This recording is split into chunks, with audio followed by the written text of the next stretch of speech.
Good evening, ladies and gentlemen. Welcome to Hitting the Mark with Harry and Mark. I'm your co-host Mark, and this is your co-host Harry, and we are on Hello. KFPM AM Political Talk Radio. Soft voice. No. Never mind. Political Family Guy already talk. made that joke. We are two idiots who love talking about things we have no idea what we're talking about today. Mhm, On the program, we'll go over some of the previews that came out on Disney Plus today's or Disney Plus days lineup. mhm, We will discuss uh, a couple of video games that will be coming out fairly soon. And yeah, I think that's about it at the moment. But mhm, first, mhm. most important thing, Harry, how Yes. was your week? My week was a little frustrating at work, but I got through it. Um, and the other thing is in Diablo, I started what is a hardcore character. Ooh. Yeah, I was like, you know what? I've never actually done a hardcore character in Diablo 2, so I think it's about time. Yeah? So again, hardcore means once your character's dead, they're dead. You can't start another game with them. They're gone forever. Okay. So like if you have a bunch of equipment on them, money, anything, it's gone. On. Yeah. Nice. Um and you can't take any gear from your non hardcore characters and shift them over.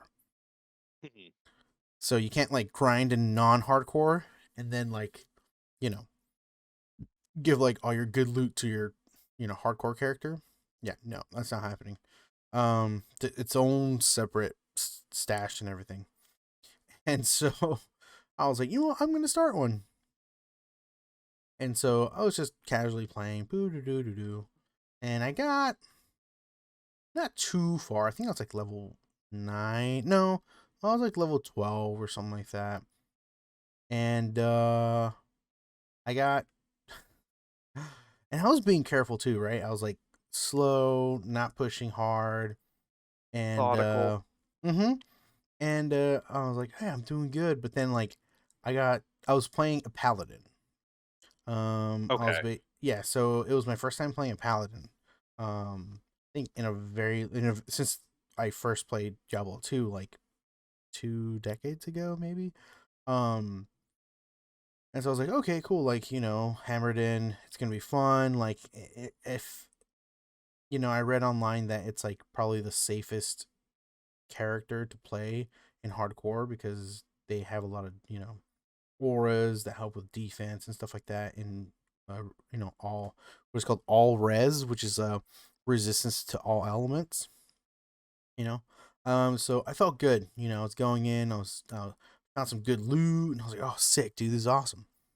I like where this is Uh, going. and, and then I got surrounded, and I was smashing on my fucking potions, and I was trying to get out, and I was killing some things, and it's just nope. And my character dies, and I was like, oh. Um, and then so I was like, okay, well, I wasn't that far, right? I didn't do too much. I wasn't that high level. It's fine. I'll restart. So I did that. I restarted. Um, it was going well, and then I think Tuesday you hopped on with Aved and I. So before then, I didn't really convince Aved, but I told Aved that, oh, I'm playing a hardcore character. He's like, okay, I'll join you. I was like, sick. I'll have a partner to play with. And so then we play. Um, and he played. What was he playing as? Oh, he was playing as an assassin. His little like fire trap stuff. So he was playing as that.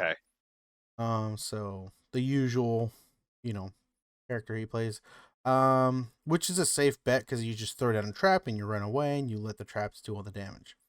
Me, it's more of like I have to go up to things and hit them. Those little more riskier, even though I will later on get more things to help me with defense. Just right off the bat, it's not probably the smartest. I didn't think about that. um, so we're playing, and obviously Aved knows his shit. You know, he's played this game plenty of times, even though he's not really played a um sort of say a hardcore character in these recent playthroughs.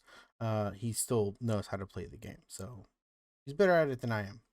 And so I was like, okay, cool. You know, I have a guy who knows what he's doing, and you know, we're teaming up, blah blah. Blah. So my build was pretty straightforward, nothing crazy, and we were leveling up. We're good, and basically what happened was I got too cocky. uh, I was like, oh man, like we went through um act 1 hella quick, you know, we went through act 2 super quick, you know, and we're punching through act 3 super quick. We're like, "Oh yeah, dude." And you know, I was punching through, and you know, it was great. And then we got to towards the end, not even like the final boss of act 3, to the end, to Mephisto. And again, I got cocky. Uh, my health was going down. Like I like YOLO'd into a room, and I basically I got hit, and I was hurt. I was like, oh man, I'm hurt. So I backed up. I took some potions, but I forget that I it takes a minute for your potions to fill up your health bar. So I was like, took some potions, and then I was like, all right, I'm gonna run back in. Play. Yeah. So I ran back in, and my health hasn't completely gone all the way up yet, you Mhm. know. And I get hit, and then I die, and Yvette's just like, oh, and I was like, oh, um. So Yvette's like, well, I guess we'll just have to start new characters. um, his character didn't die, so he was able to just move some of the stuff over to his stash, which is not the nice thing about hardcore is that if your character does die on the shared stashes, you know, in your stash, there's like for your character, and then there's for your just shared, you know, stashes. So Yeah. between characters, um, your shared stashes are actually still okay for other hardcore characters to use, which is nice. Hmm. So there's a lot of stuff that I like just had in those things that I can use, and I'm like, okay, cool. I don't have to like grind for certain runes or whatever. The Um, tedious stuff. yeah. So basically, I gave up on trying to play paladin, and am playing a necromancer because it's what Wow, I know. it's so original. Right. I just so like obviously like the other one, right? Like on our regular playthrough, it's like my necromancer just doesn't like. I just stand there and let all my minions do all the work. So it's a lot of defense, and I don't really have to do a lot of work. And so Aved is running a Yeah, you couldn't do a paladin. fucking push-up to save your life with that character. Oh yeah. Uh but yeah, Aved's doing a paladin, and he's running auras that increase the damage to my minions. So we're doing that now. So it was definitely a mistake. So the way I explained to Aved was that the reason why I chose Paladin is because I thought I was going to go at it solo. Like I didn't think you were going to hop on and play with me. Um, and so that's why I chose Paladin. And if I thought about it and I was like, oh, maybe you know, at some point, Aved or Mark or whatever, like, will hop on and play hardcore with me at some point. Maybe. I wasn't thinking that. That's not what my mindset was at. And so, but now that I was like, oh well, if Yvette's playing with me, I'm just gonna play as a necromancer because it's what I know. Hmm. And so yeah, I was like about level 22. Um, I think I had like a a really good weapon, a really good armor, and like pretty decent like other stuff, like gloves and boots and all that. So yeah, I think it was about altogether maybe like 8 hours of gameplay that just gone, never to see the light of day again. You just you know what the point of that Hmm. is, you know, you have one life and then you stop. Yeah. This isn't this isn't hardcore mode. This is role playing. No, no. Jokes aside, that's Yeah. typically like the point because it's less I want to just keep doing this because banging my head against the wall is fun. It's I want to do it for the role play factor, right? Mm-hmm. Yeah. Yeah. So That's do it for the role play, god damn it. got it. But that's basically my week. Mhm. Just And nothing but pain then and yeah. sadness. Oh, Nice. one other thing. Oh. Uh, my wonderful mother does the keto diet, right? Mhm. So she made me this keto choco flan. Choco flan keto Yeah. friendly. Yeah. So no sugar, no carbs at all. And it's fucking delicious. It tasted basically like the real thing. It was like I don't know how to explain it. Like it was like weird because it's like this has no sugar, but it like tasted like regular choco fun that I would get from like a restaurant or whatever. I was So worried. I actually have a great fucking story about that. Folks, I'm gonna yeah. invoke some mid pole here for a moment because I'm white. I can say this, but I was Hmm. uh I was with my girlfriend once, and we were with a bunch of her old roommates, and they fucking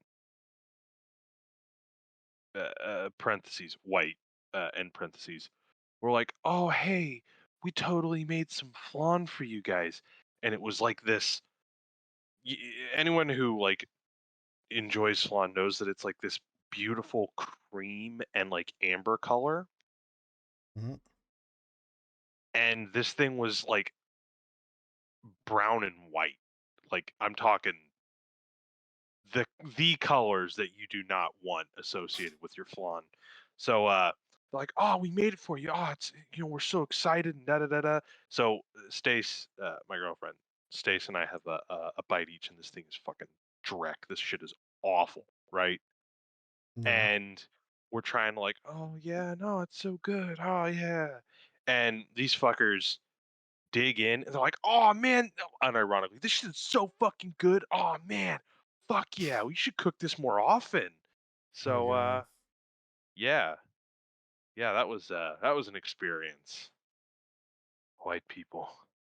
Am I right, Harry? Totally. Yeah. Yeah, fuck yeah. Anyway, Um. I'm Yeah. sorry. No. Keto choco flan. Yeah. So that's been my week. Choco flan and me losing two hardcore characters in like in a week. You poor boy. Yeah. You poor baby boy. I know, right? Fuck. Seriously, I'm not kidding. You need to Need. incorporate that only in role playing. Otherwise, you're just gonna bang your head against a wall, pal. Yeah, I believe it. I um, honestly can't imagine playing a game like that just to. I can't. I don't know. Like like, oh hey, part of the fun is building this character and actually like trying to build this character and investing all this time. But if like it dies, you're just fucked. Yeah, I think that's like the what's the word? What's the word? The enticement behind it? No, that's not the right word. The I don't know. I guess the God, I have it at the tip of my tongue, dude. The Of your tip. yep. I don't know. I give up. Hey, you'll get back to it The and ooh. interrupt me the moment The, you can. the attraction. Oh, the attraction. Okay. Yeah, the attraction of being like you have to you can't just run off and die as many times as you Feeling want. a little more naked, a little more vulnerable. Uh-huh, uh-huh. Mhm. Exactly. I can admire that. So, I mean, so the reason why I'm doing it is not because I'm attracted to oh, I like, like I'm going to be more skilled if, I do this or whatever. No, not at all. It's it's it's because I want some trophies on the PlayStation. So the way they did Diablo 2 is that um it's cross save. So basically my characters on the PC I can play on the Oh, PlayStation. okay. So there is a specific um there is a specific trophy that is uh reach level 99 with a hardcore character. Oh, I see. Yeah, and Yvette was warning me, like, dude, this takes a lot of investment. And I'm like, I know. Yeah, no shit. I told him I know. Like, so I'm like, once I think our play group gets to the point where we're done with like just playing the game, once we reach hell and we kind of start going for maybe some end game stuff, we'll most likely start going to if everyone wants. I don't know if Aved wants to get to that point, but like beat the Uber bosses, which are like harder than like defeating Diablo on hell difficulty. So that's like super end game like stuff. Um and I know that's something that Yvette's kind of like, I guess we could do it, it's just very difficult. Bring it. Yeah. Fucking bring it. So basically that trophy is just get one character to level 99 in hardcore. So I was going to put that and then what's the word? That and what's getting so there's two trophies. There's get a hardcore character to level 99 and then get a just the other one says get a character to level 99. Okay. So there's no confirmation, but I think if you get one, like let's say you get the hardcore version, you also get the regular one. I hope. So No. They have to make it harder for you. probably that's probably what happens. um and then all the other trophies are kind of so there's one that's just beat the Uber bosses. The other ones are kind of like beat the game with every character kind of thing, stuff like that. Like I feel like that's super easy. I just gotta make one of each character and just be like, yo, Aved, fucking carry me through everything, kind of thing. So I don't know. It's I don't think it's impossible. Um, It sounds fun when you put it that way. We'll put it that way. yeah. So it's just this trophy is gonna take a very, very very long time because I have to be really meticulous on how I grind, and I have to be specific to my gear. Like I have to like look into items that give all resistance, uh, so I don't die. Because I think I've explained to you where the next difficulty you go to, um, so if you're on normal, you know, your resistance is base 0. But once you get into, I believe, nightmare is you get a 30% reduction on your resistance. It's like minus 30 or minus whatever. Exactly. So you get minus Ooh, 30. Um, like if you have addition to resistance, you get plus that. But again, already start off with negative 30, and I believe hell is negative 75. that's just So not fair. yeah, so you're just taking a lot of damage. Um, so reaching level 99 with hardcore, uh, it it like I can stay in normal difficulty, but I can keep grinding like Diablo, but it's gonna take ages. So the Oh yeah. best thing to do is grind certain levels a bunch, like a crap ton, and then slowly move on to the next area when you feel really confident. And then if you're blowing past that, go to the next one. And if once you start kind of like, oh shit, okay, like I'm not killing things right away, or like I'm taking a bunch of damage, then you kind of scale it back, maybe grind that area a bit until you feel comfortable and then move on. So, but getting to that point just takes a long time compared to like how we've been just blowing past missions and shit.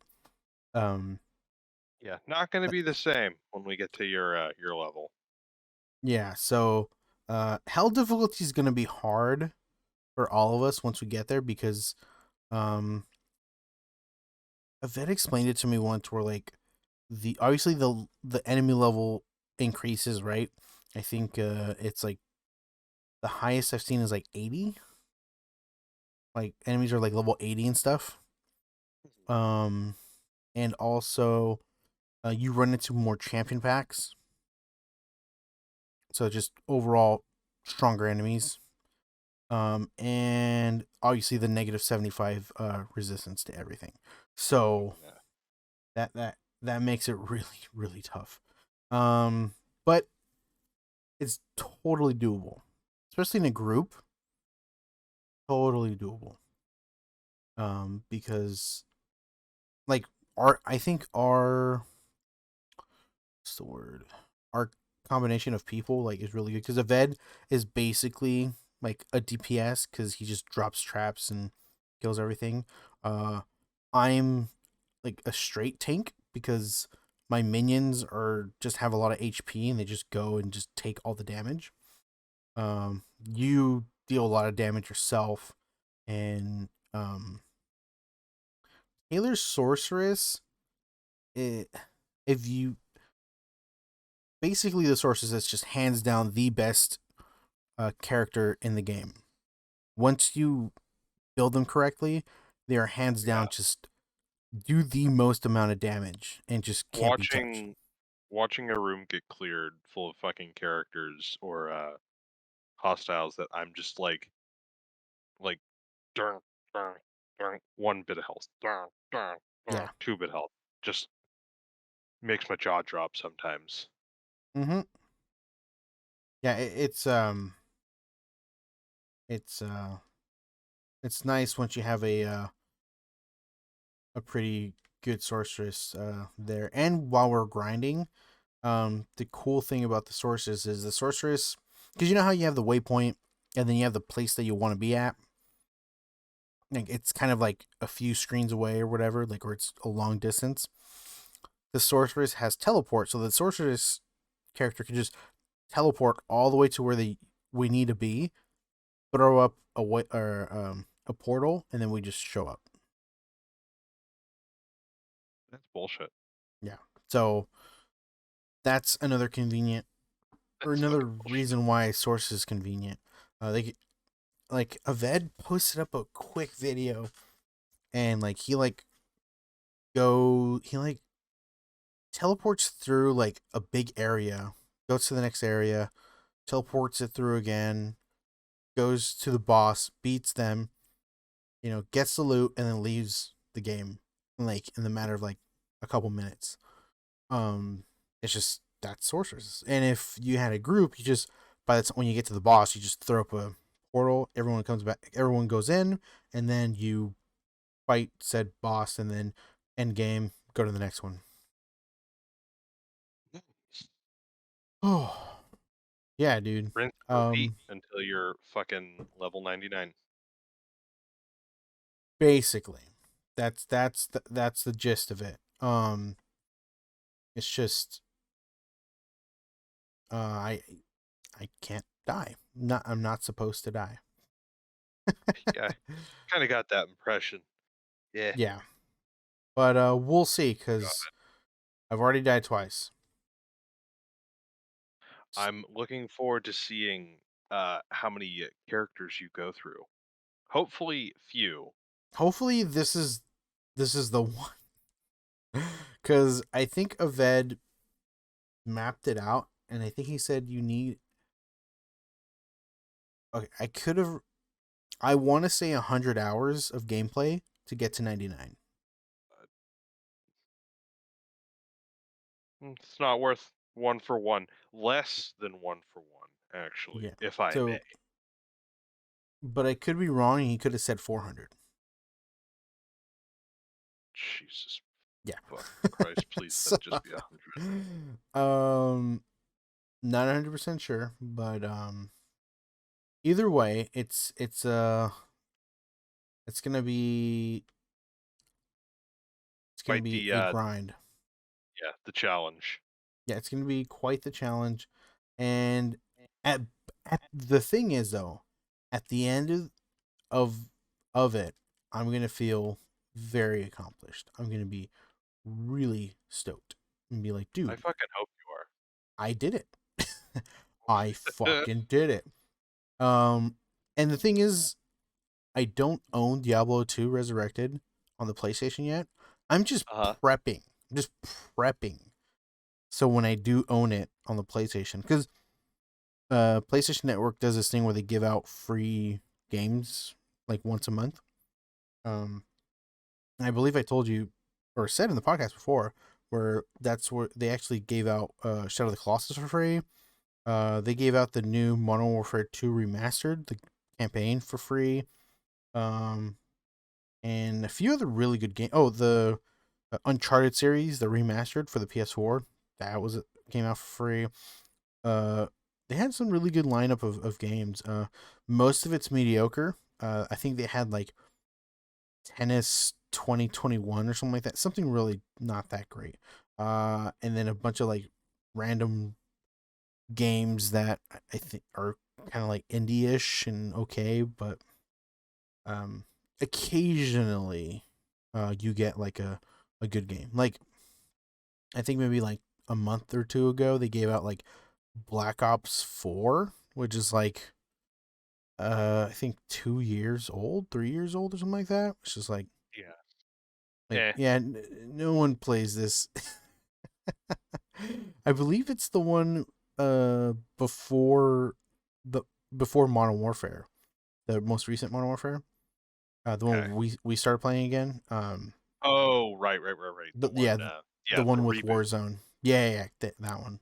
So the one before that one was, I believe, Black Ops 4.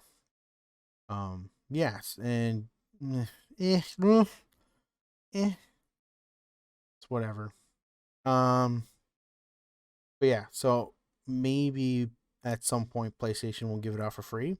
If not, maybe it'll go on sale for like $15 or $10, and I'll buy it then. You know I what I mean? mean, I don't. You couldn't pay me to play that Call of Duty game. You just couldn't. Yeah, so that's why I'm glad it's free. I'm glad they gave it out free. No, but I And mean, oh, you would have to pay me a lot of money. Yeah.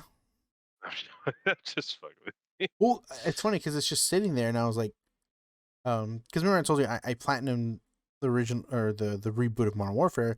And that one took me like you know a few hours to platinum. Um, Mhm. and I haven't touched any of the other Call of Duties that they gave out for free. Like Black Ops 4, I didn't touch, and they gave out I forgot what it's called. It's like it's a World War II skinned one. It's not that Mhm. great. The reason why I don't touch them is because a lot of their trophies are multiplayer based, and it sucks because no one really plays the multiplayer anymore. So it's Yeah. not like I can like hop on and get those trophies. It's because no one plays. So what the hell? It's gonna take forever, to find people to play with. So not even gonna attempt to play them. But it is what it is. You know what? I've been talking Jesus, so I mean, much. it's not even about the game anymore. No, It's it's not. just It's about about the trophies. achievement. Mm-hmm. It's all that matters, dude. That platinum. Poor boy, pobrecito. So I've been ranting for a while now. I Um, don't mind that. I want to know, how has your week been? My week has been pretty fucking boring. Mm, I've been playing a couple games. okay. Uh, Talk I to me. recently started a little, not, I wouldn't say it's necessarily an indie game. Yeah, kind of an indie game called Sable. I've been playing it Sable. on the Xbox for Game Pass.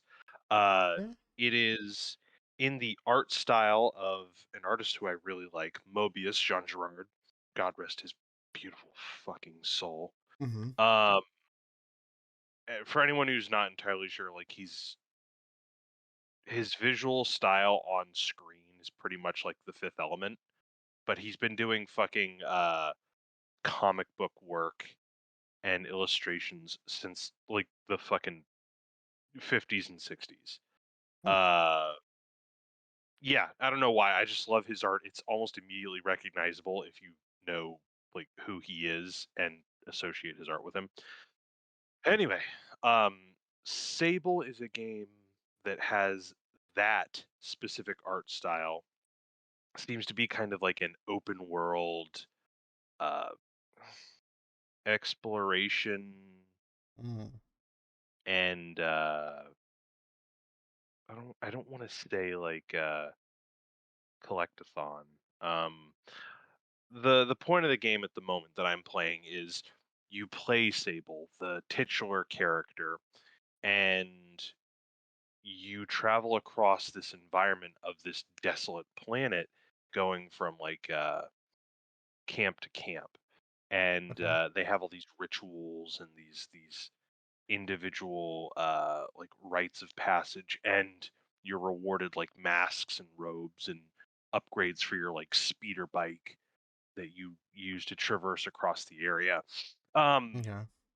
it uses climbing mechanics similar to The Legend of Zelda, Breath of the Wild. I don't think it utilizes them nearly to the same extent.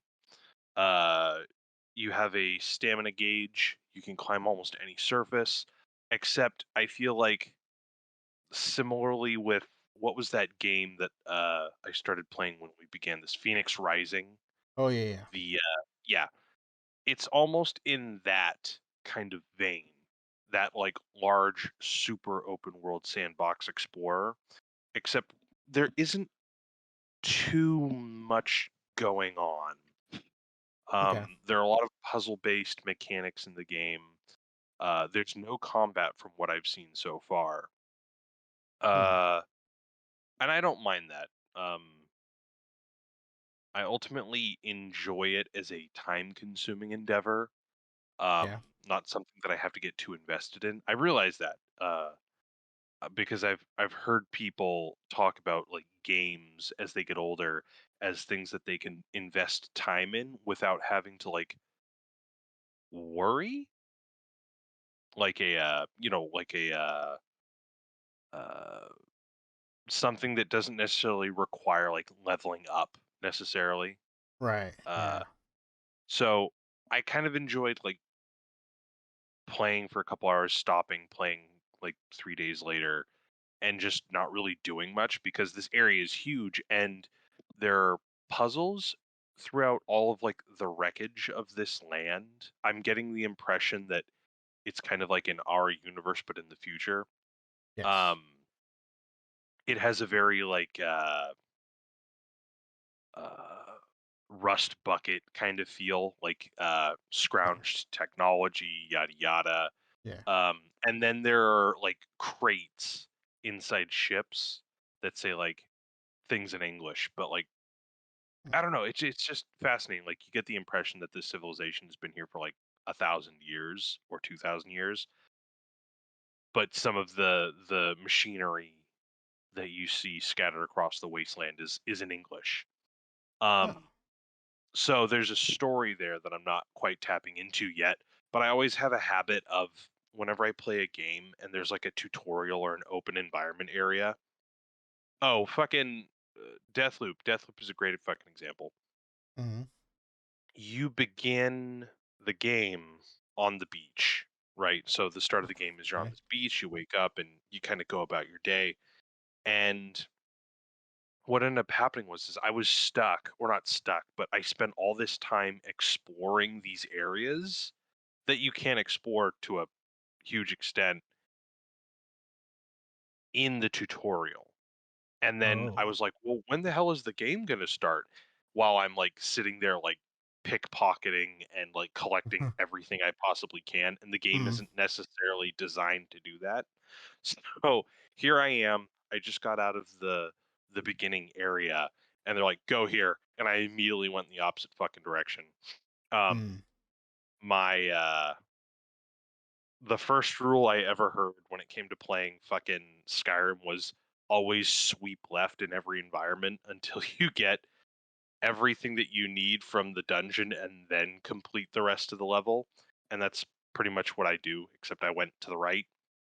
Okay. So there are like 6 or 7 different areas. They're all starkly different in visual style. Like you'll pass one area and it'll just go from like orange dunes to like dark green dunes, like that.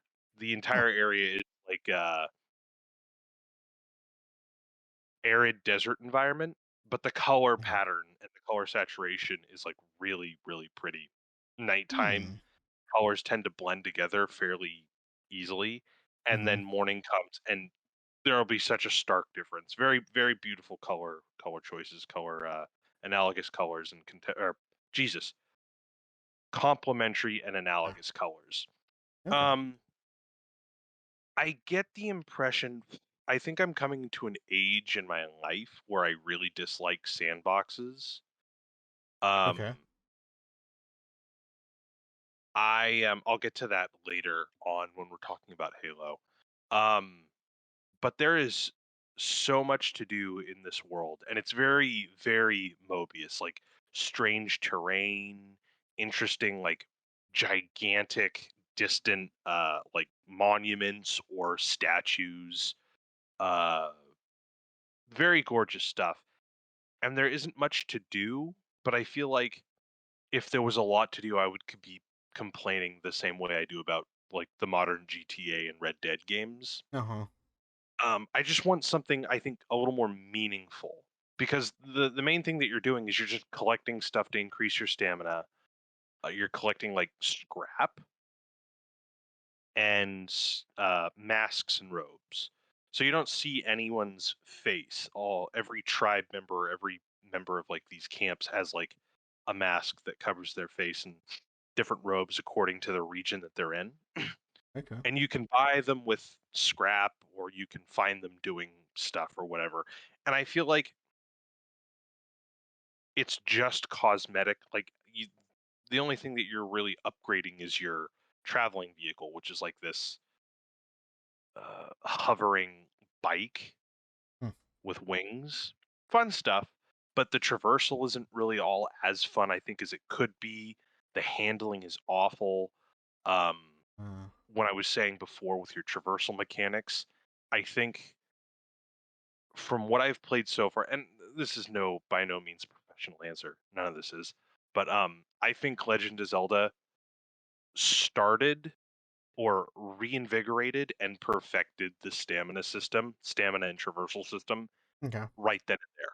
Like Huh. Legend of Zelda Breath of the Wild's like traversal, as in their grip mechanic, Mhm. is perfect. It's fluid, it's responsive, uh like there's no need to fix any of it. I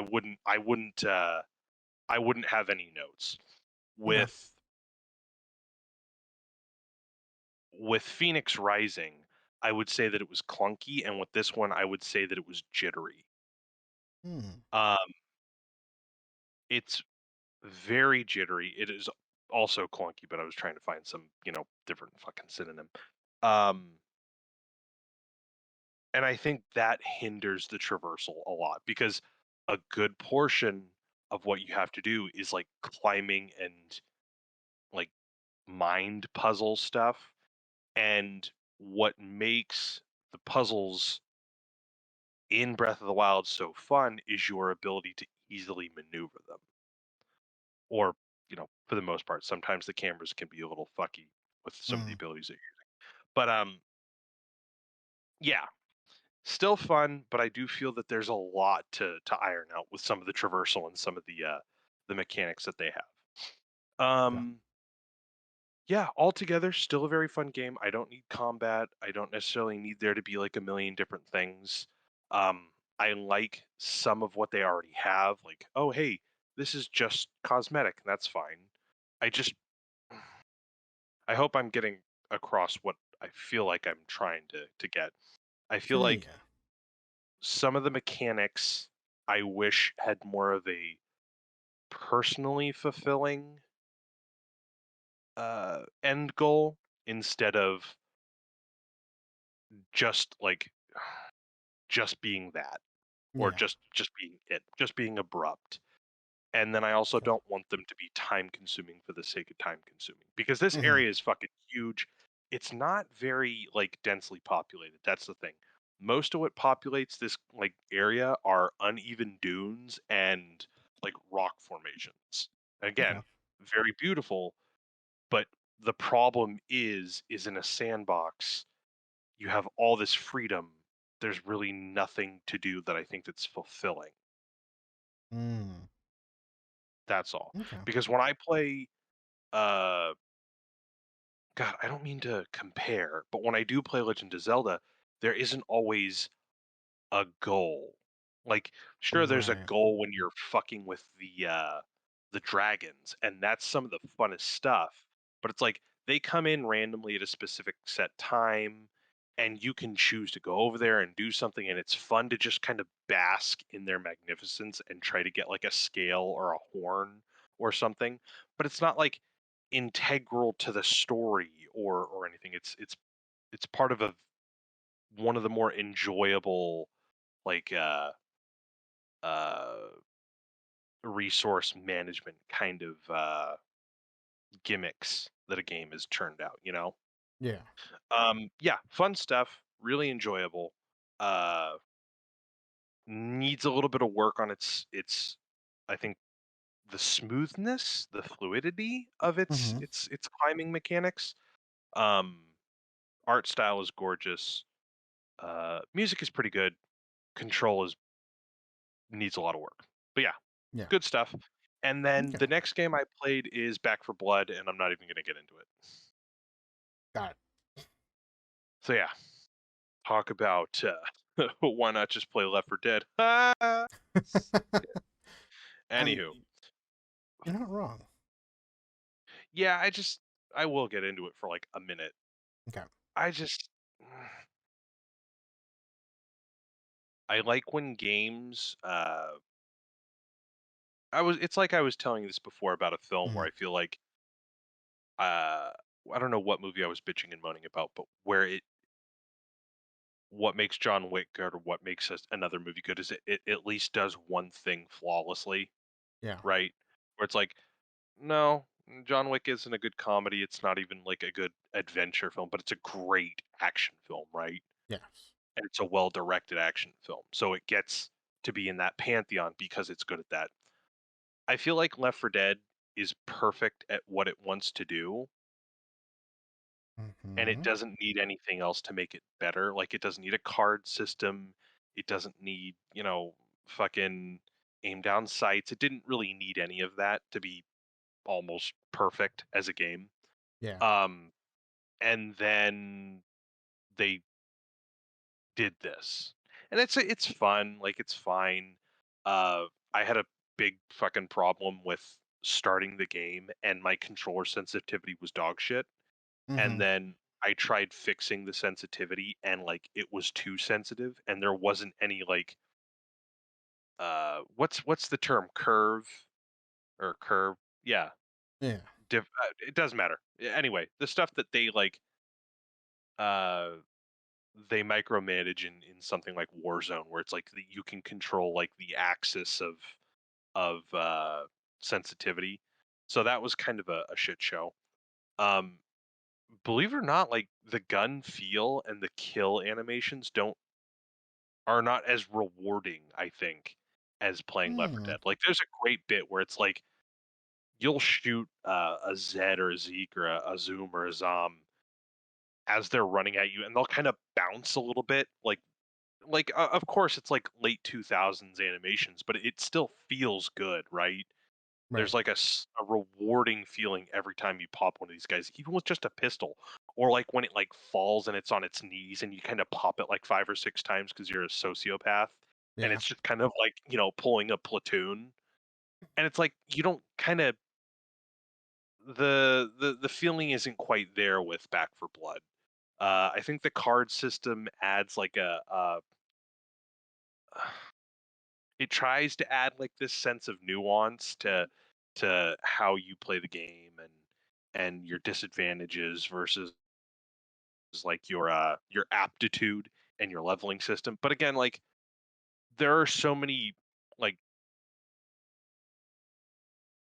there are so many bad mechanics in this game Mm-hmm. that don't work for me, that I just wonder like what how does this substitute the market for Dead or Left for Dead in any way? And I would argue, I mean, I think there are people who would say, well, it's not supposed to, and that it's trying to do its own thing. And to that, I say it's Turtle Rock, and they put a four in between, two other words, and they're trying to emulate the co-op zombie. They can't even say zombie; they have to say ridden. It's silly, but yeah. To that, I say it's like they have all these things that they're trying to emulate from Left 4 Dead, and they're trying to add all these new, like contemporary mechanics that I think kinda just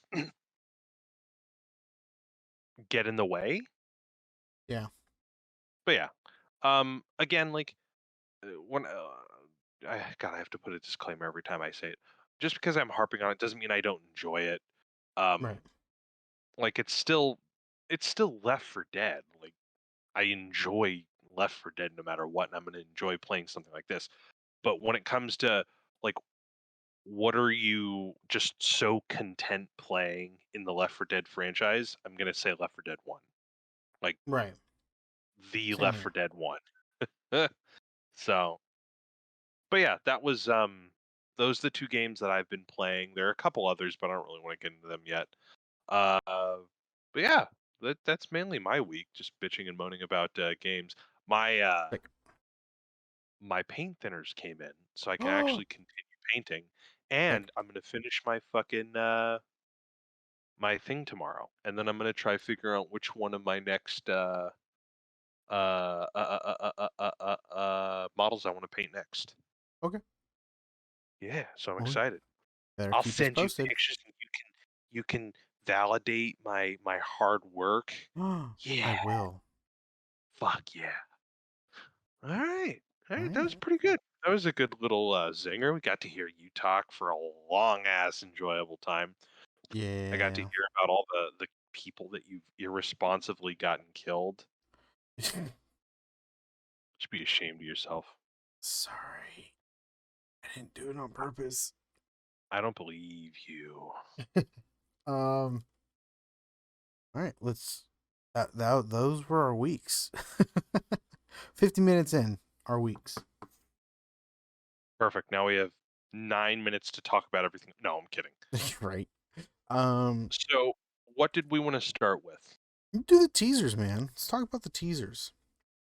So, yesterday was the very abrupt and kind of one note event of Disney Plus Day, and this was an attempt to kind of E3 their way out of boredom. No, this was a showcase of all the new stuff that they would have, uh, posters, announcements, teasers for their new lineup of stuff that's going to be reaching Disney Plus. And a couple of them, right off the bat, are going to be Marvel's She-Hulk, Marvel's Miss Marvel, Mhm. Marvel's Moon Knight, and I believe, unless I'm misattributing this, Marvel's Echo. Oh, And which one did you want to start off with? Oh, and Secret Invasion. right. Marvel's Secret Invasion. Let's just take an mention right off the bat. Cause Samuel Jackson's beard has Oh got yeah, it going yeah. on. So they have teased Secret Invasion or Secret Wars uh 2 or 3 separate times. I mean, I know there's a theory going around that Rhodey might be a Skrull, Mm-hmm. but at the moment there was the tease at the end of Far From Home Spider-Man, and then there was the tease at the end of WandaVision, where Monica Rambeau is recruited by Nick Fury, I believe. So Mm. that's building up to another little event that I think will be interesting.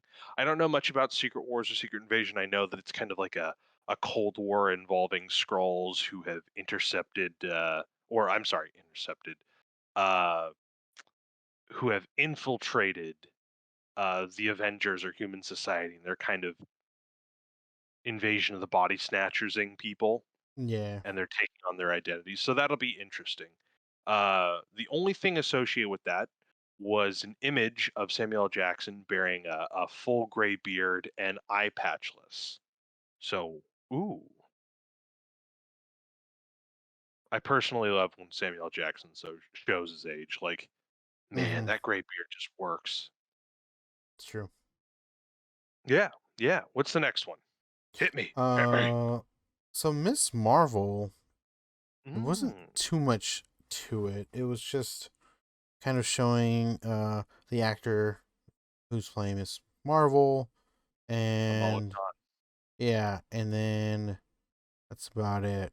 There wasn't really much to it, I but I would have liked a lot more from Miss Marvel. I feel like yeah, her a lot of her stuff has leaked or been teased the most, and I feel like we haven't really been shown anything new, yeah. if that makes sense. Like, No, we've I seen a agree. lot with her already.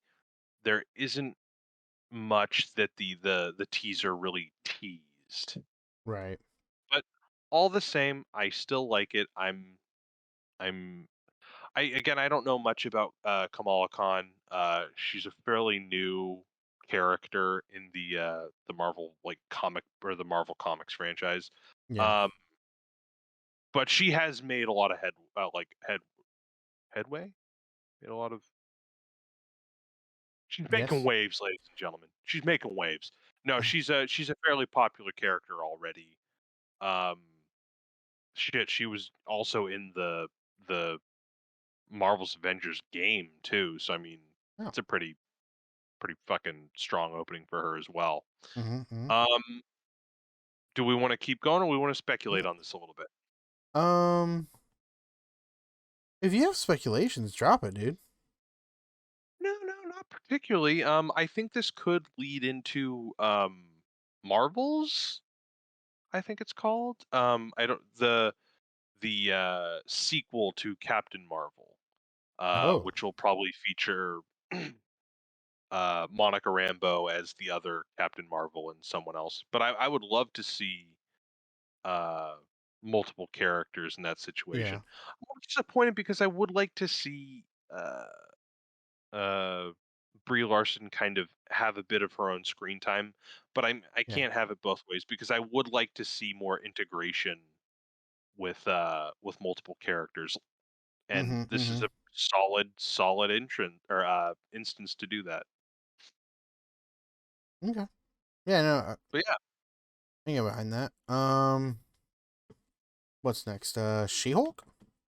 yeah, I um, think I guess I'll go first. yeah, I was telling you at the beginning of the before we started the podcast. I think it's cool that they're implementing more of the like main of like main Avengers. Where Bruce Banner is gonna be a part. You would suspect he would be, but it's cool that it is that he's gonna be a part of it, right? I think it's cool at least. oh yeah, no, of course. Yeah. So. So apparently they might introduce or reintroduce Abomination. I know he was in Shang-Chi, Hmm. and it could be interesting. I would like to see them use him a little bit more. But there already was some speculation that a good portion of the show might be set before Endgame Oh. because we get a view of Professor Hulk without a damaged arm. Oh. And That then is, yeah. also at the end of Shang-Chi, spoiler alert, um, Professor Hulk appears to be no more, or at least it just seems to be Bruce Banner. Yeah. So And interested he. in seeing where that goes. I'm already hearing a bunch of complaints about the actress. Not so much the actress, but the decision where they're already taking the character of She-Hulk. Um, because I heard this before with Wonder Woman that the character isn't like buff enough, and I do think I think that's valid. I would like to see where they go with the show first. I know the only bit that we see of her so far is that one back shot, but I don't know. I don't know. We'll see. We'll see how that goes. Yeah. I do know the actress. I think it's God.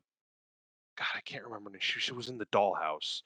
Uh, she was really fucking good in it. But yeah. Anyway, I'm interested in seeing. She always does a great performance from what I've seen her in. Uh, don't know much else about the show or the characters for Mm, that matter.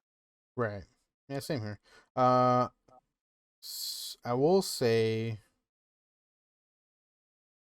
Okay. So, well, I'll make my point at the end of this. What's next? Moon Knight. Yeah, Moon Knight. Okay. Moon Knight is another solid character that they're going to be introducing. It's going to be God, I don't know any of the cast really for this, other than the stuff that they released for the trailers. Oscar Isaac, my prodigal son. No, uh, my Hollywood crush at the moment. Yeah. Oscar Isaac will be playing a person whose name I don't know, who is taken over by an Egyptian god, an Egyptian moon god, who uses Oscar Isaac's body to fight crime. Essentially, this is actually, I think, the trailer that I'm most interested in because Hmm. it had a very different tone and look from what I'd normally seen. I know better after a couple years. I should know better than to say that it has a different look just from the amount of movies that we've seen Yeah. in the Marvel universe and how they're kind of stymied with the same kind of generic look. But the trailer did have a different kind of look to it. Uh, So what I found out, which I was really interested in because the trailer kind of had like an Inception-y vibe to it, Mhm. is or maybe not Inception, but like a psychological thriller, is the character who the Moon Knight possesses actually has DID, dissociative identity disorder, or pejoratively, Mm. maybe not pejoratively, but split personality disorder. Okay. Uh, and there are like three other identities that inhabit Mm. the, not, well, I'll just say Oscar Isaac's body. Okay. So I'm interested in seeing that because apparently the Moon Knight, or the Egyptian god that grants him these powers, kind of triggers the awakening of these people. So I think Oh. that'll be kind of interesting to address that, and I hope they kind of get that, treat that with a degree of respect at least. Right. But yeah, that's my 2 cents on it. Awesome. Interested in seeing how else that goes. I don't know, we haven't seen much of the costume, but, it feels honestly, Moon Knight feels like it's taking the place of Netflix's, Daredevil. Kind of the look and feel and the Oh, punch yeah. people bloody kind of vibe that it gives me, you know? Yeah. But I get yeah, behind I'm that. I'm interested in seeing where that one goes. Okay.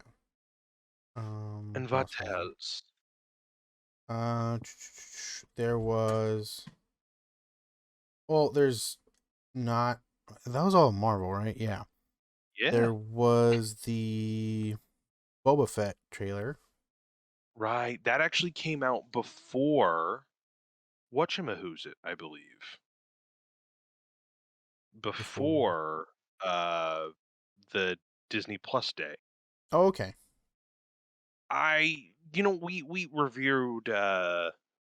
We re-reviewed The Mandalorian season 2 near the beginning of the show, Mhm. and I kinda had some bummery things to say about Boba. I feel like he's a fairly one-note character, and that is not a knock at, Tamara Morrison. I think Tamara Morrison's probably imbued the character with a lot more pizzazz than I would have assumed.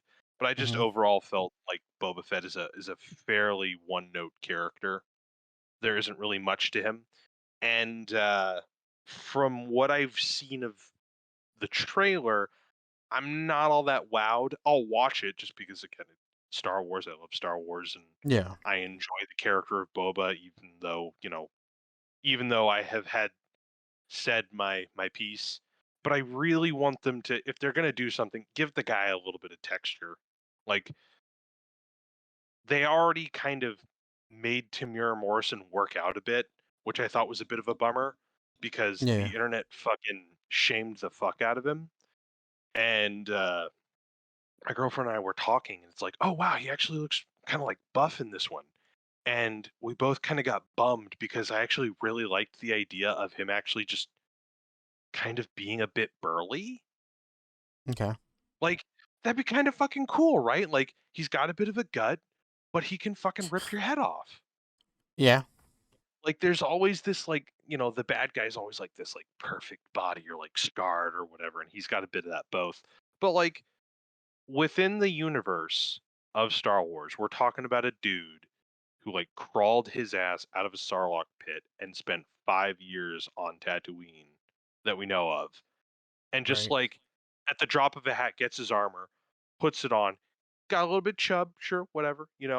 But like he literally torpedoes two shuttles into one another, and then he's like, "What's up?"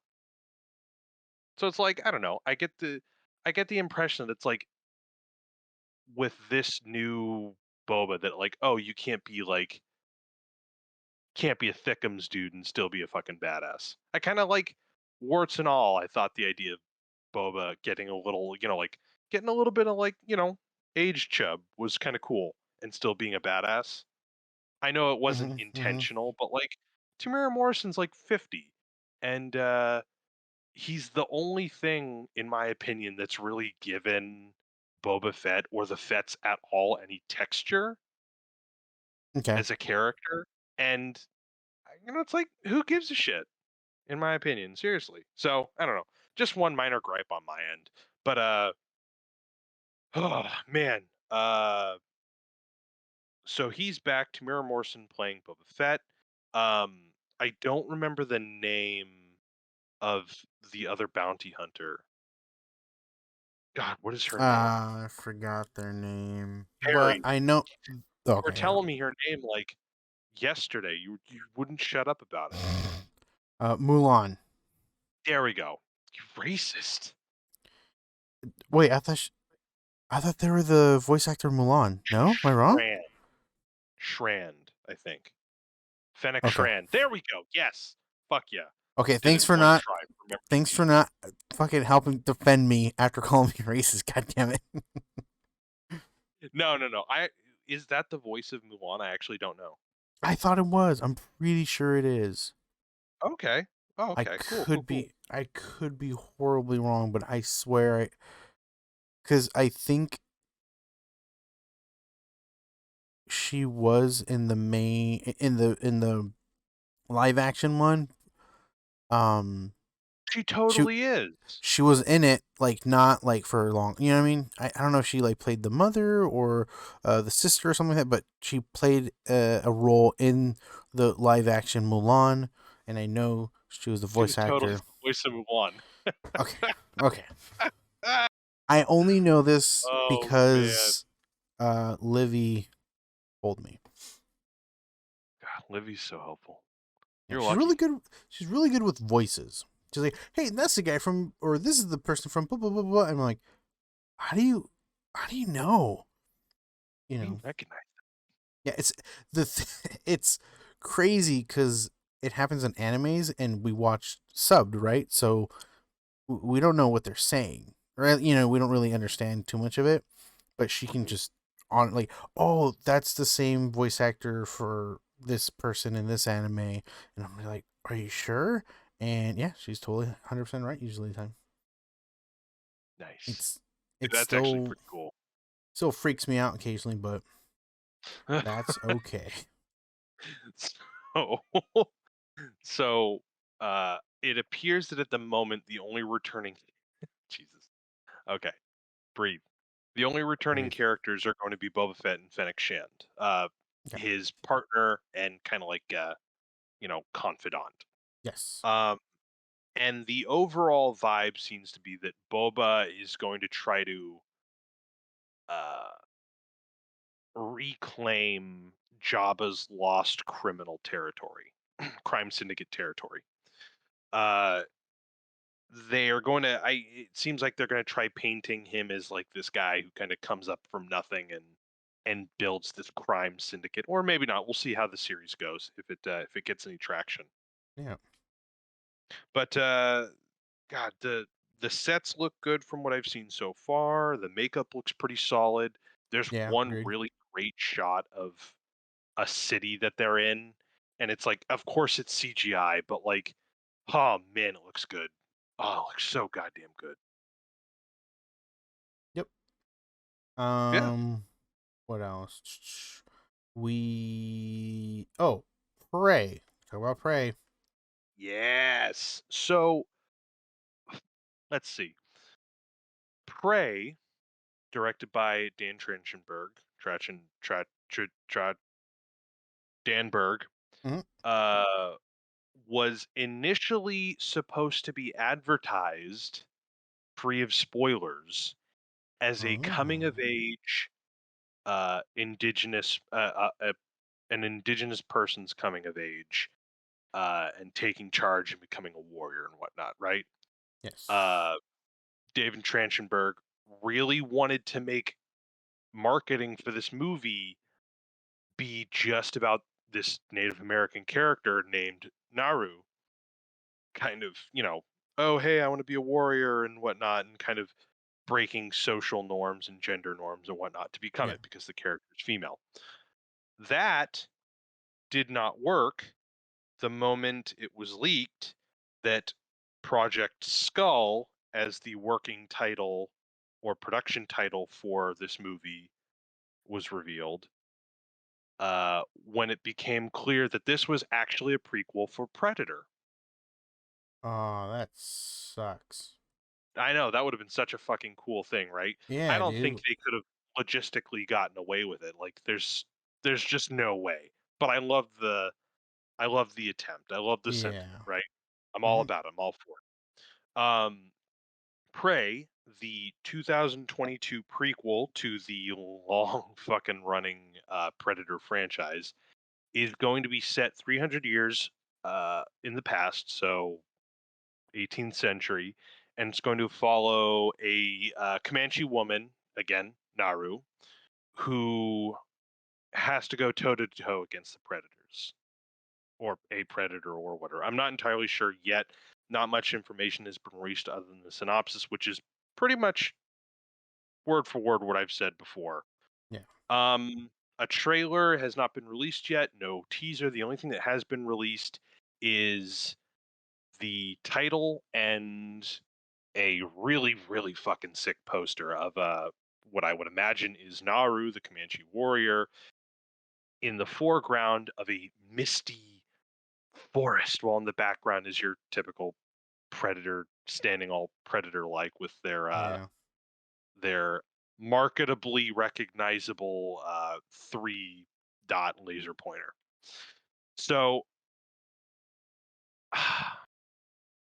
I've always been a fan of Predator and Alien.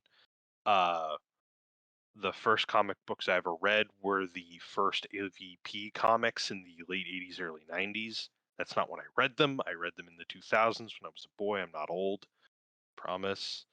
Um, and the idea of these things like coming together was fun until I watched fucking Alien vs Predator the movie. And then Mhm. I felt that both franchises kind of depreciated in value once that happened.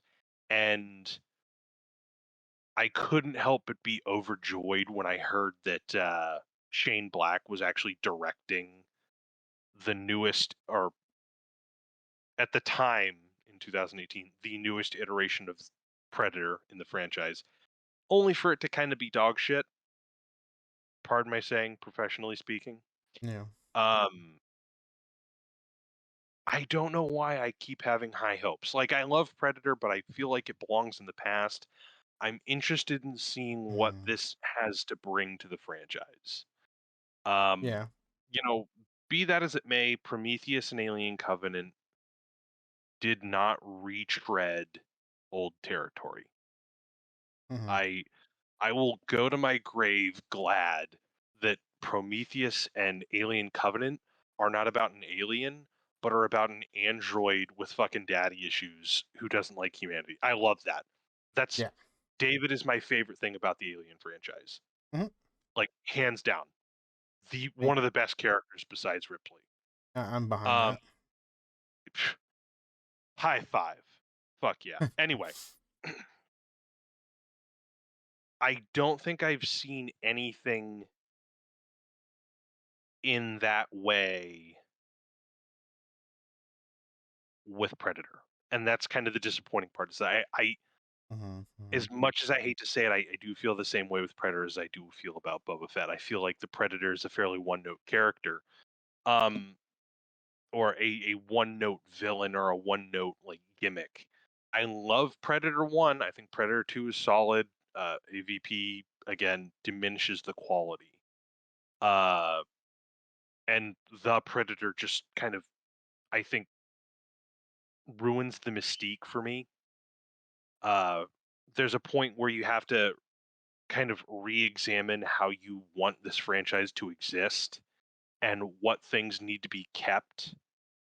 And I think Mm. examining the Alien franchise from something that is already established, like, oh, the let's get the perspective from the androids and whatnot. That might be interesting. And to me it really was.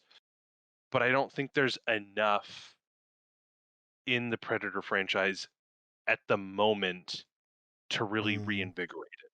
I think as much as I enjoyed Predators, it was just a rehashing of Predator 1. Predator 2 is the exact same thing. These movies are completely carbon copies in every sense of the word. Like, As much as I love Predators I think is my second favorite out of them all. But I really want to see something different with Prey. Okay. I don't know what they can add. Um Honestly, I would love to see God, now that I think about what would you like to see from a Predator movie? Like, I know that there are some staples that I think need to be Mm, examined or that need to be in it, like, oh, it needs to hunt or something, and you need to have a bit of like yeah. a one-on-one. But what's something that could be added to the franchise without it feeling like it's copying? You know how like Men in Black 2 is like just a carbon copy of Men in Black 1. Like, oh, Yeah. there's no growth. No, no, right? Like it's just an attempt to sell stuff. Like Yeah. we can't have a movie where Will Smith does his own thing. We have to have Tommy Lee Jones back. We have to have the main character Will Smith like become the rookie again, right? Like that's the perfect example of like a sequel that doesn't add to the franchise. Okay. And then 2 very minorly does that with the idea that, oh, they've been hunting here for so many years, for hundreds of years, but overall doesn't really change anything. It doesn't add anything completely new to the franchise. Right. So what would you like? Bear. Fuck. Okay. So, to be honest, to be frank, I fucking hate Predator. I just want Arnold back. Okay. No, on a serious note, I think that would probably not go well. Not, I think they just wouldn't know what to do, right? Um, what I want, okay, so we're just talking Predator, right? We're not talking about Predator and Alien, the No, fuck, universe. fuck AVP. No, no, no. Those are Okay, three separate universes. I want to specify that. The Alien okay. franchise is not the same as the AVP franchise, Hmm. and the Predator franchise is not the same as the AVP franchise Okay, either. I just want to make. AVP is its own motherfucking franchise. I just want to be clear. Oh yeah, we're clear. So, um, how do I? What I want to see from the Predator franchise. So I've missed, mm, I believe maybe the last Predator movie was the Predators, right? Where they bring the The five, the Predator. so there's Predator in '86, Yep. Predator 2 in I think 1990 or Yep. 1991. Mm-hmm. There's Predators in 2010 with So, Adrian Brody. okay, that's Go the ahead. one where they bring people to that forest like The humans. Jungle Eh, Planet, yeah, Okay. preserve. Okay. All right. I didn't see that one. And then Okay, there's a newer one called The Predator. and that one's dog shit. Okay, I didn't see that one either. Oh, hold on. Let me be as unbiased as I can. People say it's dog shit. Uh, are you people? No. Okay. Okay. Okay. I'm gonna grit my teeth as best I can. The premise behind that one is essentially a the predator kidnaps a boy to get his space autism to make him a better predator. Okay. There you go. Um, That's all you need to know. That's all you need to know. You don't need to watch it. There's a guy with Tourette's in there. He says, "Eat your pussy." They make it a 30-second joke. It's not good. fair enough. I Yeah. yep. Um, so again, just going in with I haven't seen those movies. I'm going in basically have watched the original Predator multiple times, have seen Predator 2 a couple of times. Um, what I would like to see from the Predator, not including Alien and Alien vs Predator franchise. Um, honestly, dude, it's one of those where like if they would have just did the one, I think it would have been great.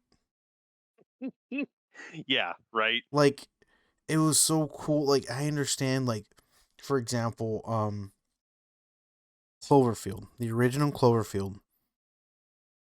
I didn't like it too much.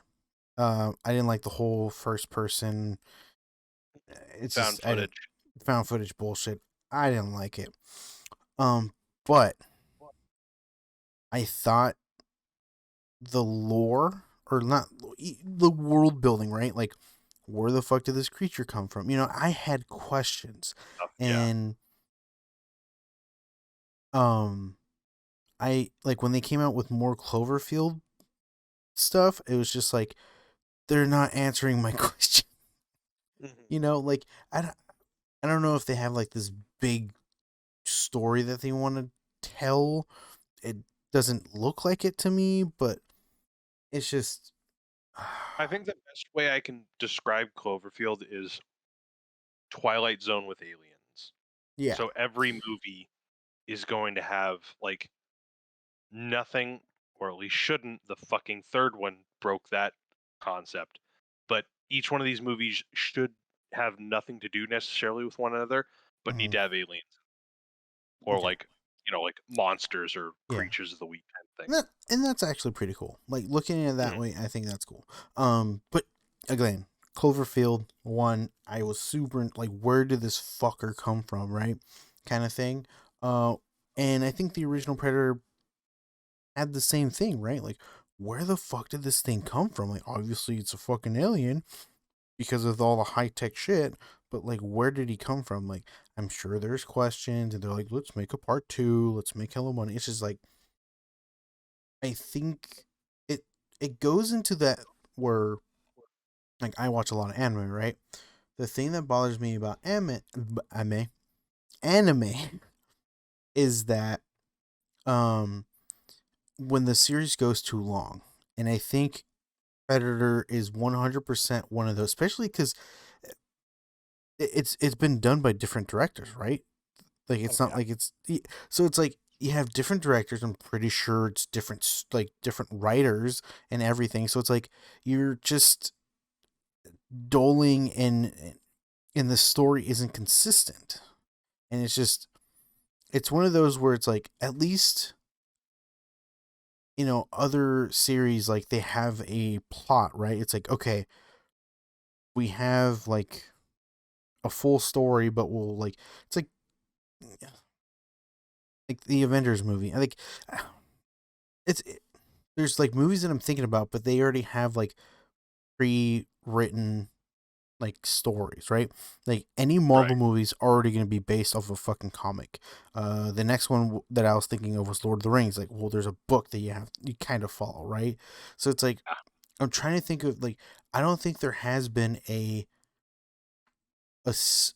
series of movies that just has been created through film and has been a consistent storyline where everything fits the same director, same writer, same everything. Like I may be wrong. There may be a series out there, but I can't think of it or them on the top of my head. But I think that's just the problem with franchises. That it's like you have again probably different everything from movie to movie, especially when it's like Yeah. just okay, here's this movie and it's like, oh dude, this movie's so good, let's make a part two because we're gonna make more money. It's like people are gonna go see a part two obviously because they want to see more of that franchise, but it's like once you is it gonna follow the story, right? Is it gonna be an Right. actual, it's like the I don't know, like Saw. I think Saw's one that I don't remember seeing Yeah. anything past the first one, but I don't know how well the story fits. Like, but I feel like I that one's feel gone like a little too long too. I feel like there needs to be a decent amount of story and lore being told, but I don't want it overproduced or overtold. I get the Yeah, impression that like one of the things that I really enjoy about the Lord of the Rings is that like there is so much information that you can learn about in the other books, and even in the books that isn't in the movies. And the movies have a shitload of information that they throw at you, and you still get the idea in the movie that there is still so much more to the world to explore. Hmm. And I feel like there's constantly a desire to like tell everything conceivably possible about the story that the predator exists in or the alien exists in, that it reduces the I think the mystique. Yeah. So I feel like Yeah. I would really enjoy a very very solid, like, let's not get too far into the lore. Let's just do what we did last time, except try something different with the characters. Yeah. Give them something to work with, or give them a dynamic that we haven't seen before. Fucking make give I'm fucking it's gonna be with the Native Americans, the Comanche. Fucking make make some of the humans the bad guys too. Yeah. So it's like you're not just stuck in like a uh we're just hunting the predator thing. Like what is, being hunted by other human beings feel like too, and what could the difference be or the similarities be? Yeah. Or I don't know, maybe that's a little one note. No, I can get behind that. Like what I was saying is just I just feel like they've really just it's one of those series that probably should have just been a what him one like one movie, that's it. And but just because greedy people want Hmm. more money, kind of thing. So They gonna get it. yeah, I mean it is what it is. um I I think. won't I won't ever complain that I get more like Predator stuff or more Alien stuff. But I get where you're saying. Like maybe maybe none of the sequels really needed to exist, right? Yes, But I'm still that's. glad that we exist in a world where some of them do exist and some of them are really enjoyable. Yeah, fair enough. um You know what I would enjoy, I think? There's mm, a great video essay about, like, what makes, I think, Aliens so successful, and mm, it's because it's what I was complaining about. It's everything that I've complained about. So it's almost a carbon copy of the original Alien, right? yeah. But there there's a mechanical difference, right? Like, there's a difference in tone, there's a difference in characters, there's a difference in dynamic. Like, I don't mind the same story being told, but if there is something feasibly different, because that's what I want. I do want growth, and I do want like a sign that like they can do something different with the franchise. Yeah. But yeah, so it'll be interesting. I would say kill the main character, but I think it would look bad if they introduced the first legit like badass female warrior character in the Predator franchise and they just fucking kill her. But I mean, come on, the Predator's got to win one once, right? I th- I think it's gonna happen, and I also hope it's gonna happen because it's not because the Predator should win one. It's just there's no way someone like that. Like I'm sure Oh, they're buddy. probably Oh, bud. gonna. I got a comic book of fucking West African fucking hunters whooping on a predator super fucking bad with your name on it. It's just okay. It's just realistically, like a Predator with all its, like I understand there's a comic and stuff like that, but I just like I can't. See I it. No, I just, get you. you know what I mean? Like, it just makes the most sense if, like, even with Arnold, I'm like, what? How did Arnold beat This Predator? dude. Yeah. How? You know, With I, his brain. That's the thing here. You're not getting it.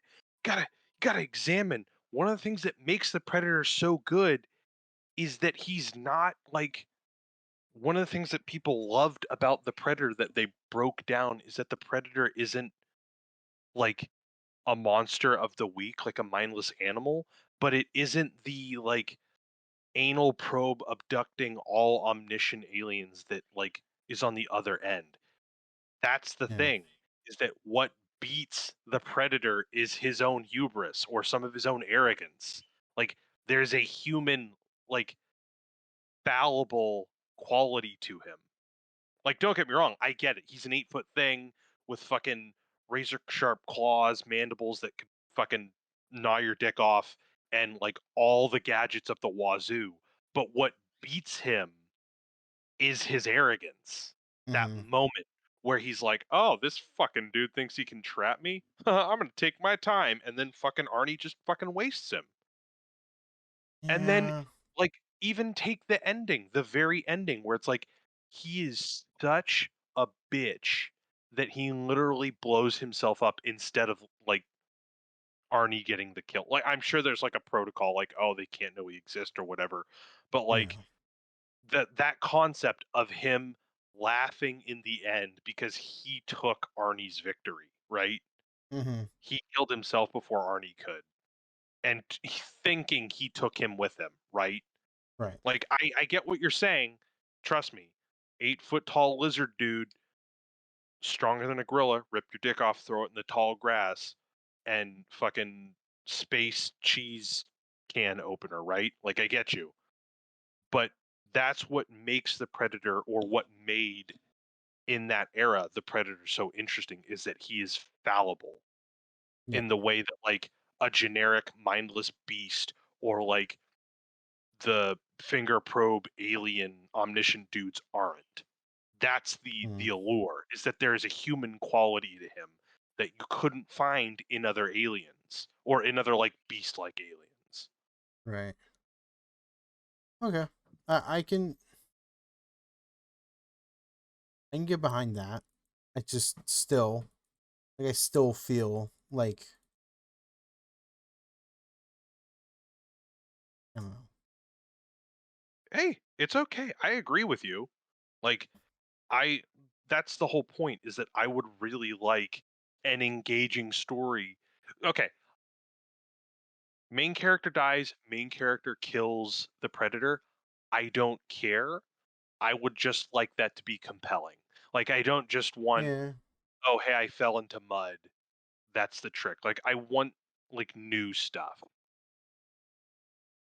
Yeah. You hope it's new. We'll see. Got money here. I'm not spending fucking no $15 just to see a fucking predator die by a fucking, I don't know. Yeah. By chance and shit. Yeah. But, God, it'd be yeah. so good. Just a misogynistic predator dies by his misogyny. Oh, that'd be so good. Uh. Well. Dies We'll see. mansplaining. um. Was there anything else other than that, or was that our last teaser?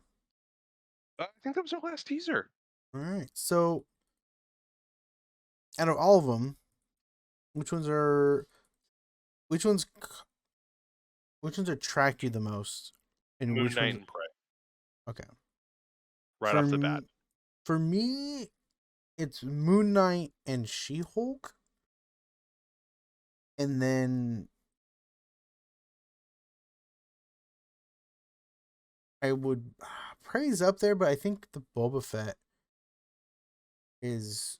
Oh, right. Oh, Shit sorry. pass. Yeah. I stand corrected. I stand corrected. We have one more teaser. Not really a Oh, teaser. Uh, spill it, big boy. Kenobi. Man, that ain't even a. Man, you E- had me going but for a moment. but but Fucking it is. bear. It answers a question in the Star Wars franchise.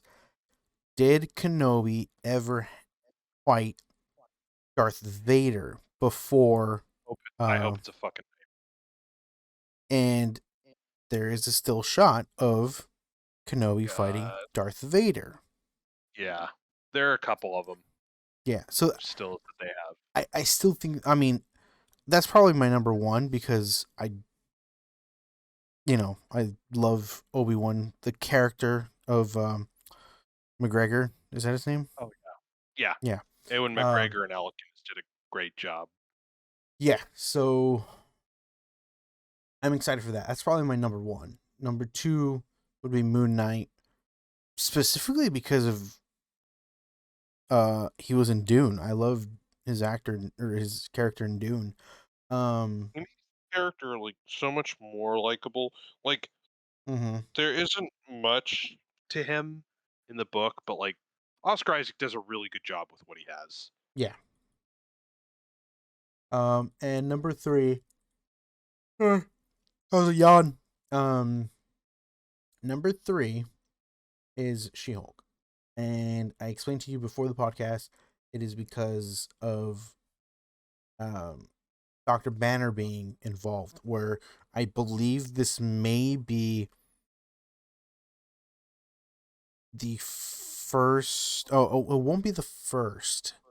Um, but basically one of the main of Avengers, right? The big four, right? Hulk, Thor, Iron Man, and Captain America. I know Black Widow and Hawkeye were in the original Avengers, but no offense to them, I don't think, or because Hawkeye actually comes out. Yay! Hawkeye comes out at the end of this month. At least the Uh-huh. first episode. But you know, it'll be nice to see Bruce Banner in Back. She-Hulk. Yeah, and again, he is a one of like the big four of the Avengers, and he's in a he's gonna be in a series, which is great. Oh yeah. I'm interested in seeing Mark Ruffalo get to stretch out outside the Avengers. I'm really looking forward to seeing. I looked up her name. Nope. I looked it up. I know now. Yeah. Tatiana Maslany. Mm. I'm really interested in seeing her performance. Uh, I'm excited for her. So that's enough for me. But yeah, I get you. Yeah. So that's probably the three that I'm like really excited about. That definitely Kenobi is my number one. Like we've been hearing things about Kenobi for a while now, Yeah. and it's finally like they're doing stuff. And So, yeah, what else? What yeah, else? I think that's it for the teasers, man. Unless you have any yeah, pretty final input. much. No, no, that was it. All That was right. it. That's a Um. solid s- spot to segue. Sugra. Um. So we're just gonna get out of the way. Um. Battlefield had um its debut, its release, this past week. Um. It did not go well. Yeah. um. Yeah. Battlefield fans who wanted something other than Call of Duty, which we talked What? last week, did not go well as well. Um, Hmm. they were hoping for something different, and Yeah, unfortunately for nice them, try. yeah, they did not. They got not at all what they wanted. I think one of the things that a lot of people were complaining, which I'm actually surprised considering it's a big thing when it comes to first person shooters, is they removed uh a lot of the stats like kill death ratio, all the big stuff that a lot of hardcore first person shooters look into. They removed them out of the game. What? Was that like? Is it temporary or they? Because that's a significant portion of like Y- esports, right? And competitive yeah. play, the statistical aspect. um I th- I don't know if they said anything about adding it later, but they for sure don't have it right now. And yeah, it's just again, I didn't play the game. I didn't like I don't really play Battlefield. It's not my style of game. But You like oh good games. yeah, but I believe no one has been talking well about it. I think most of the people who I think if people are liking it, they're playing it and they're having a good time. But a lot of people played it for a bit, checked it out, and then were like, nope, and then just stopped playing it. So it's just it was. I think I was saying a few podcasts before where I was like, oh, maybe Battlefield's finally gonna do well and stuff like that, and they didn't. They didn't because it's because Call of Duty and Battlefield are two different games, right? They're both first-person shooters, but they're just completely different games. And Battlefield does have its fan base, and it just seems like they failed their own fan base, which is not good because these are the people who are coming in rooting for you already. Like, oh, we're gonna play, Battlefield over Call of Duty because, we like Battlefield. And those people are not happy. They're the ones who are talking up, you know, Battlefield for the past, year or so when they knew that there's gonna be a new Battlefield coming out. And they just didn't execute uh At all. at all. Yeah. Um so I don't know where they go from here.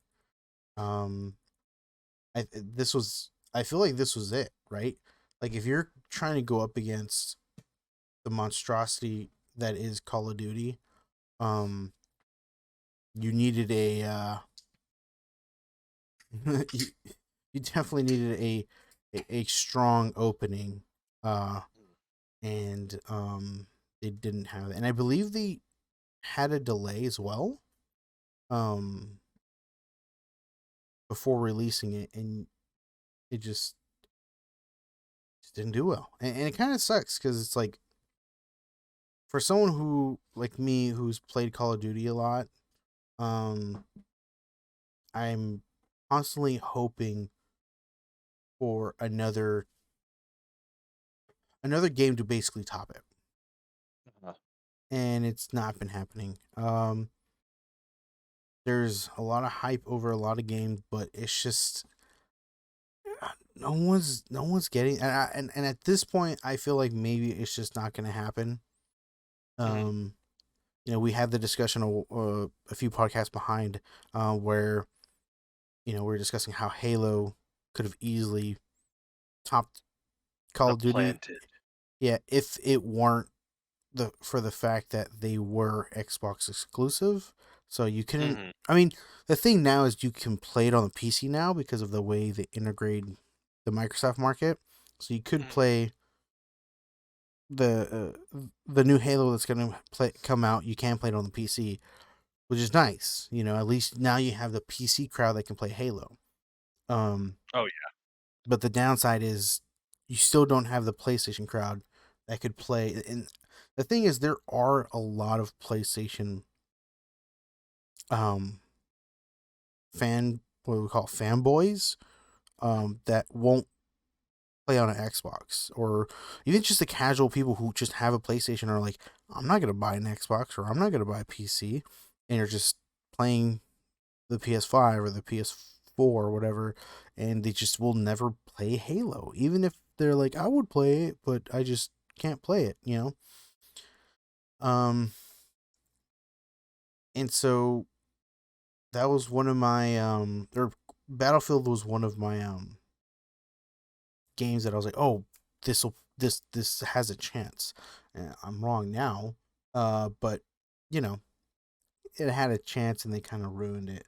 This was their point because Call of Duty was at a super low, um, and especially after the newest game comes out and no one likes it, it's like, dude, people after Call of Duty came out, there's some people on social media were like, I can't wait till Battlefield comes out so I can play an actual good game, and that didn't at all happen.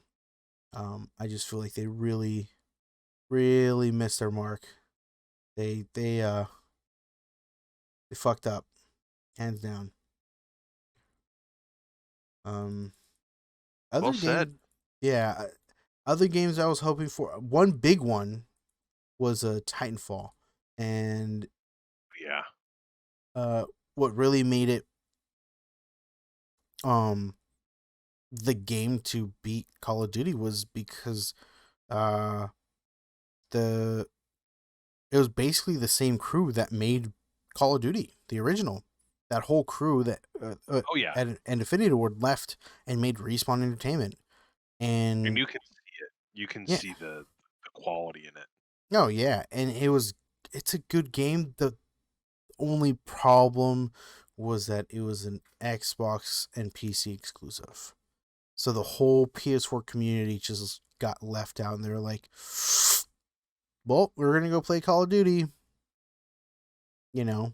Fuck off. Yeah. Yeah, and it's just it sucks because that was the one that was the one game that I thought, okay, this is it.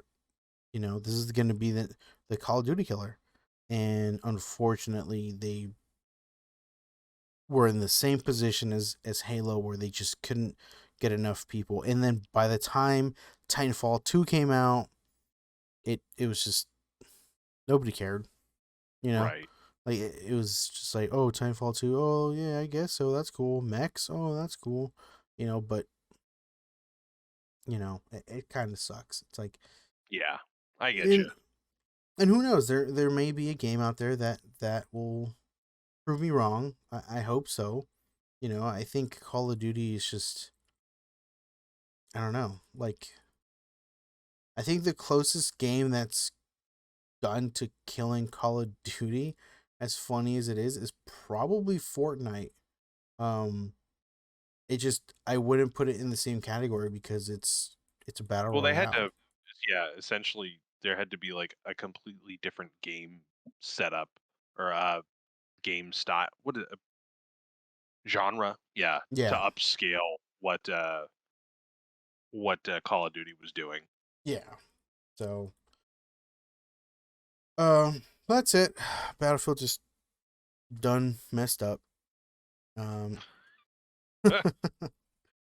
you have been playing, or you wanted to talk about Halo because I Yeah, there's was some new stuff that came out for it. And I just wanted to bitch and moan. please talk to me. So I okay. First off, there's been some new gameplay revealed and campaign revealed for Oh, the main portion of Halo, right? The yeah, non-multiplayer stuff. And they're always really into it. They always release some fucking live action stuff with it, and yeah. it's this big event. Um, so before I complain, let me get into the point of what I'm bringing up. Um, New gameplay brought up is introducing an open world environment. An open world environment where you can kind of attack how you want to attack, pick and choose where you're going to come at it, uh, and different missions, so on and so forth. Um, this seems to be the main change in the Halo franchise. I wouldn't Mm, say the previous games were open world; they were far more linear, with the mm-hmm. exception, I think, of uh, Halo ODST to a degree. I'll I'll put a little asterisk at the end of that, and I'll get to that later. Um, but this is the first Halo game that's really taking the sandbox aspect and running with it. Mm, As in, you can access a mini map or a full blown map, uh, character upgrade. Like there's a bit more role play in here now. I believe there's some upgrade skill trees, or if not skill trees, skill avenues that you can take with certain power ups or not weapons, but skills that you have. all this seems to attempt to enrich the Halo gameplay. Um, I want to preface this by saying I don't know what this is going to do to the overall gameplay or the feel of the game itself. Yeah. Um, I think first and foremost, we give developers the benefit of the doubt and say that almost all developers want to enrich the quality of the game, which is why Mm, they add things. Uh, but there is a bit of a theme in these past conversations tonight that I am going to finish up with Halo, as in with Sable and with Left 4 Dead or mhm. Back for Blood. Yeah. Um, I love the concept of open world sandboxes. I like the idea that you can go to all these wonderful little areas. You can take the time and do it however you want. Uh, attack it from any angle and so on and so forth. I enjoy the concept of it, the idea. The problem that I have is I don't feel like open world sandboxes are engrossing in the way that or really enjoyable in the ways that I would like them to be. I Uh-huh. understand that how I would like them to be are probably fairly unrealistic. That being said, I don't think it's unreasonable to try to uh, build towards something like what I want. Okay. What I want is something I think with a little more fulfillment. I don't quite know how to get there. Um, Mm, to the point, I'm worried that the open world sandbox might negatively affect Halo. okay. Um, Halo, I think, functions at its best when it is linear. Hmm. Okay. Uh,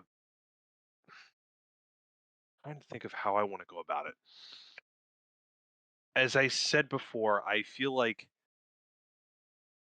a lot of open world sandbox missions or tasks are meant to pad time, uh, which is what some of the things that I see in Halo Infinite look like. They are like, oh, rescue these or these Marines, or oh, destroy this so and so thing, without really seeing any visible change or experiencing any visible, tangible change in the game. I prefer when the things that I do have tangible change in the game. My favorite aspect of feeling how different a game is based on my actions Yeah. or just how I play the game is Fable 2. In Fable 2, you can literally decide the fate of this like village that can either be decimated or can grow into a bustling hub. I always turn into a bustling hub just because I love that. But it's like you don't have to do this necessarily, and it's fun seeing that change brought about by what I choose to do in this large open world kind of environment. Um,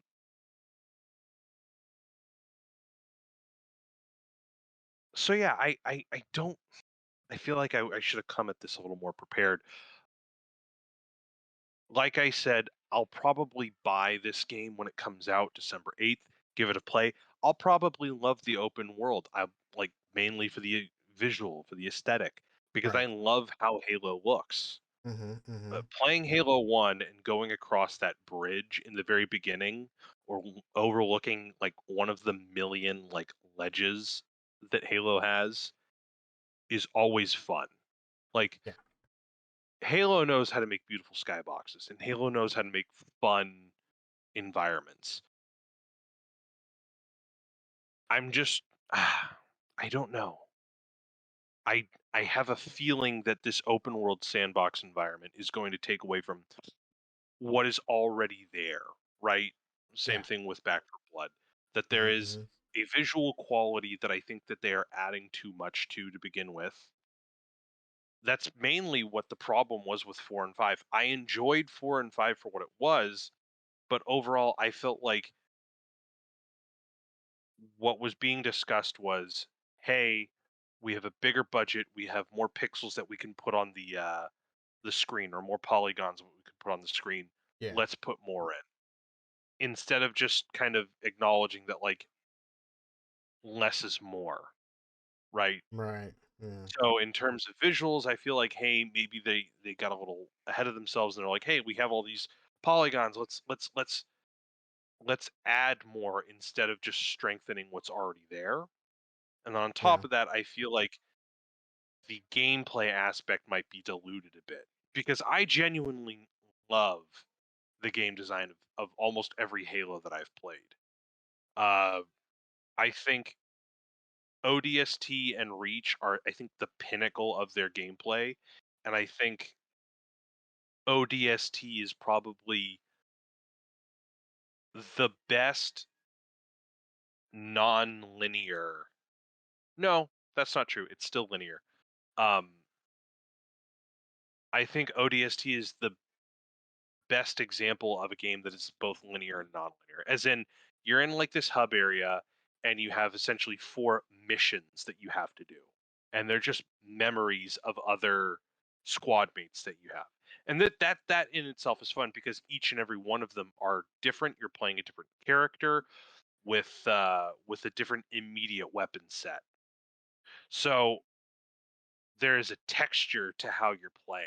Whereas, you know, if you're just playing the Master Chief, there's no sense of direction, I think, or purpose that you have other than like, oh, that natural feeling you get when you're in a sandbox with nothing really to do other than like, oh, save these people or oh, destroy this. Yeah. So I'm interested. Love Halo. I'm pretty certain I'm gonna like this just for all the bells and whistles that it's got going on. But I just wonder the effects this open world environment is going to have on the overall feel of Halo. Because again, modern kind of gimmicky stuff that they put in Back for Blood, I'm wondering what kind of modern gimmicky stuff is going to affect Halo because Halo up until 5 hasn't really changed all that much significantly.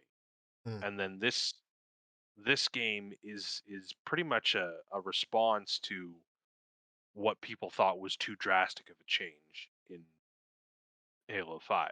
So we'll see. Right. But yeah, other than that, just unsubstantiated bitching and moaning. So other than that, I think I'm good. Okay. Well. All right. I mean, I'm just waiting for their BR. Fuck you. I hope they have BR. Yeah. I mean, it's just one of those games that just fits the Oh yeah. BR like the long. It's funny because Sneezed. my overall like I'm such an asshole. Yeah. Like 2 years ago, my thought process was I want a fucking fully explorable ring with like procedural weather and all that shit too, without thinking to myself like, man, what would that do to a game? Like you have a ring which would essentially be like walking across the United States like twice, I would imagine, Yeah. and nothing really to do. That's why when I talk to you about like the games that I've been wanting to make, Mm-hmm. I always want it to be like instead of a sparsely packed or sparsely populated like region or land or like continent, I've always wanted like a densely packed like building or a city block, right? Like instead of giving Yeah. me like Los Santos, which is like a million different buildings, and none of them you can really go in, and the ones that you can are all kind of copy and paste. Why not like 100-story apartment building, Mm-hmm. or like a fully explorable building, or like a castle or something, right? Yeah. Like no load screens, no nothing. Like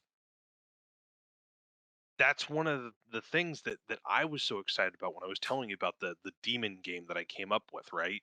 Where it's Yes. like, oh, it's not just a building. It's like there are elements from Prey 2017 where it's like, oh, you could go through like the floorboards, or you can go through the piping, or like there are rooms that you can't quite get to unless like you go through computers. Like that's what I would prefer. Yeah. A small enough area that you can explore, but there are things that you can do, meaningful things, like things that can upgrade your weapons, or enjoyable puzzles that you can get through, and fun rewards for them, instead of just like mindless things that don't really impact how you play the game.